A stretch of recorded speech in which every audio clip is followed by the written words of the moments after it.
18ஆம் படி கருப்பசாமி துணை. என் தங்கப்பிள்ளையே, இந்த கருப்பன் ஆசீர்வதிச்சு அனுப்புன விபூதியை தொட்டதின் பலனாக நீயே சற்றும் எதிர்பாராத வகையில் எல்லாமே தானாக உன்னை தேடி வரப்போகுது. நீயும் பெருமகிழ்ச்சி பெற்று பேரானந்தத்தோடு உன் வாழ்க்கையை வாழ போற. நீ இத்தனை நாளாக நல்லது நடக்கும், உதவி கிடைக்கும்னு மற்றவங்களை தேடி சென்ற காலமெல்லாம் முடிஞ்சு போய் இனி எல்லாரும் ஒன்றை தேடி வந்து உன் வருகைக்காக காத்திருப்பதற்கான காலம் வந்துடுச்சு. இனிமே ஒரு நிமிஷம் கூட உன் மனசில் கவலைகளுக்கு இடம் கொடுக்கக்கூடாது. நீ எப்போவுமே மனம் தளராமல் தைரியமாக இருந்தீனா எல்லாத்தையும் நான் பார்த்துக்குவேன்றதுல உனக்கு எந்த சந்தேகமும் வேண்டாமேன்னு சொல்லமே.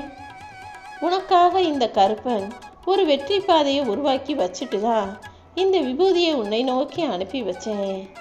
வாழ்க்கையில் நீ நிம்மதியாக சந்தோஷமாக வாழணும்னு நினச்சினா எதையுமே அதிகமாக ஆராய்ச்சி செய்யக்கூடாது. உன் வாழ்க்கைக்கு இந்த கருப்பன் நான் பொறுப்புன்னு சொன்ன பிறகும் நீ எதுக்காக கண்டதையும் யோசித்து கவலைப்பட்டு குழம்பி மன நிம்மதியை இழந்து போகிறாய்? எப்போவுமே மனசை மகிழ்ச்சியாக வச்சுக்கோ. உன் வாழ்க்கையில் உனக்கான நல்லது நடந்தே தீரும்.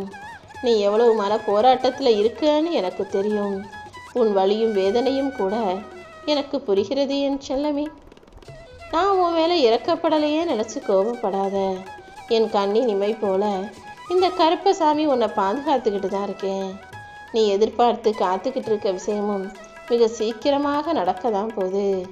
இந்த கருப்பன் யாராவது ஒரு நபர் மூலமாக உனக்கு உதவி செஞ்சு நான் உன் கூடவே இருக்கேன், அவர் மூலமாக உன்னை பார்க்க வந்திருக்கேன்றதையும் உனக்கு உணர்த்தத்தான் போகிறேன்.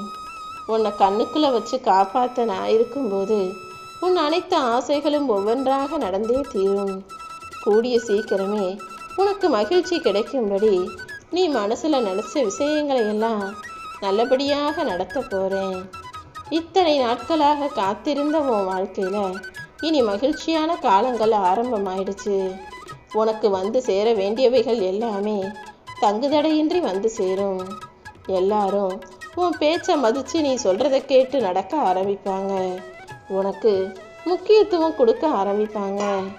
அதே போல் உன் பிரச்சனைகளும் படிப்படியாக தீர்ந்து ராஜாத்தி ராஜனாகவும் ராஜாத்தி ராணியாகவும் நீ ராஜ வாழ்க்கையை வாழத்தான் போகிறாய் என் செல்லமே. நீ செய்யக்கூடிய எல்லா முயற்சிகளுக்கும் உனக்கு மிகப்பெரிய பிரம்மாண்டமான வரவேற்பு கிடைக்கும். ஒவ்வொரு முயற்சியும் உன்னை வெற்றியை நோக்கி இழுத்து செல்ல போகுது. நீ இப்போ என்னத்தை நினச்சி வருத்தப்பட்டுக்கிட்டு இருக்கியோ அதை உனக்கு நல்லபடியாக சரி செஞ்சு உன் வாழ்க்கை முழுவதும் உனக்கு துணையாக நான் இருக்க போகிறேன். ஒரு மரத்தில் வெட்டி அதிலிருந்து ஆயிரக்கணக்கான தீக்குச்சிகளை உருவாக்க முடியும். ஆனால் ஒரே ஒரு தீக்குச்சியை பற்ற வச்சா லட்சக்கணக்கான மரங்களை எரித்து அழிக்க வச்சிட முடியும் தானே? அதே போல தான் ஒரே ஒரு எதிர்மறை எண்ணங்கிறது உன் வாழ்க்கையில் இருக்கக்கூடிய அனைத்தையும் அழித்து விடக்கூடிய சக்தி வாய்ந்த தீக்குச்சின்றதை ஞாபகம் வச்சுக்கிட்டு எந்த எதிர்மறை எண்ணமும் உன்னை அணுகாமல் உன் மனசில் வராமல் எப்போதும் எல்லாமே நல்லதாகவே நடக்கும்னு நம்பு. நிச்சயமாக உனக்கு நல்லதே நடக்கும்படி நான் செய்வேன் என் செல்லமே. உன் மனசில் நீ எதை யோசிக்கிறியோ அதுவாகவே நீ ஆகிடுவ. அதனால தான் உன்னை திறமைசாலியாகவும் புத்திசாலியாகவும் வெற்றியாளனாகவும் தைரியசாலியாகவும் உன்னை நினச்சிக்கோன்னு நான் சொல்லிக்கிட்டே இருக்கேன். நீ நினைக்கிறது போலவே உன் வாழ்க்கையில் எல்லா விஷயங்களையும் சரியாக சிறப்பாக செஞ்சு உன்னால் வெற்றி பெற முடியும். அதுக்கு நீ என்ன செய்யணும் தெரியுமா? எது வேண்டுமோ அந்த முக்கியமான விஷயங்களில் மட்டும் கவனம் செலுத்தினா வேண்டாதது தானாகவே உன்னை விட்டு விலகி போயிடும். எதை செஞ்சாலும் நல்லா யோசித்து செய்.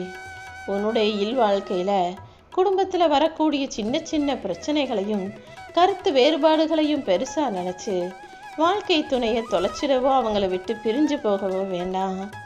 ஏன்னா குடும்பம்னா இல்வாழ்க்கைனா அதில் சில பிரிதல்கள் இல்லாமல் சில புரிதல்கள் இல்லாமல் சில கஷ்டங்களும் கவலைகளும் வரதான் செய்யும். ஆனால் அதை பெருசாக நினச்சி பிரிஞ்சு போயிடாமல் விட்டு கொடுத்து அனுசரித்து வாழணும். எந்த காரணத்துக்காகவும் உன் துணை மேலே நீ சந்தேகப்படவோ அவங்க சுயநலமாக இருக்காங்கன்னு யோசித்து விலகி போகவோ நினைக்காத. உங்கள் 2 பேருக்கும் இடையில எந்த கருத்து வேறுபாடும் இல்லாத மன ஒற்றுமையோடு கூடிய சந்தோஷமான வாழ்க்கைய நான் உனக்கு அமைச்சு தருவேனேன் செல்லமே. ஒரு விஷயம் நடக்கும்போது உனக்கு பிடிக்கலைன்னா அதை மன்னிச்சிடணும். அதாவது மன்னிச்சு மறந்துடணும். மன்னிப்பதுங்கிறது வெறும் மறப்பது கிடையாது. மன்னிக்கிறதுங்கிறது உனக்கு பிடிச்சதை பிடிக்காததை ஒருத்தவங்க எப்படி செஞ்சாலும் சரி, அதன் மூலமாக மனக்கசப்பை உனக்குள்ள சுமக்காம இருக்கிறது தான். ஏன்னா ஒரு விஷயம் பிடிக்கல, ஒருத்தரை பிடிக்கலன்னு நீ மனக்கசப்பை உனக்குள்ள உருவாக்கிக்கிட்டீன்னா அது உன் வாழ்க்கையவே அழிச்சு உன்னை நிம்மதி இல்லாமல் செய்துவிடும். அதனால தான் மனக்கசப்பு உனக்குள்ள வேணாம், எல்லாத்தையும் மறந்து மன்னிச்சு கடந்து போய்கிட்டே இருன்னு சொல்கிறேன். நீ எதிர்பார்த்த உன்னுடைய பிரார்த்தனைகளை எல்லாம் நிச்சயமாக இந்த கருப்பசாமி நிறைவேற்றி உன் வீட்டில் மகிழ்ச்சி பொங்கும்படி செய்ய போகிறேன். நீ அழுத நாட்கள் எல்லாம் முடிவுக்கு வந்து இப்போது நீ மகிழ்ச்சியாக உன் வாழ்க்கையை வாழ போகிற.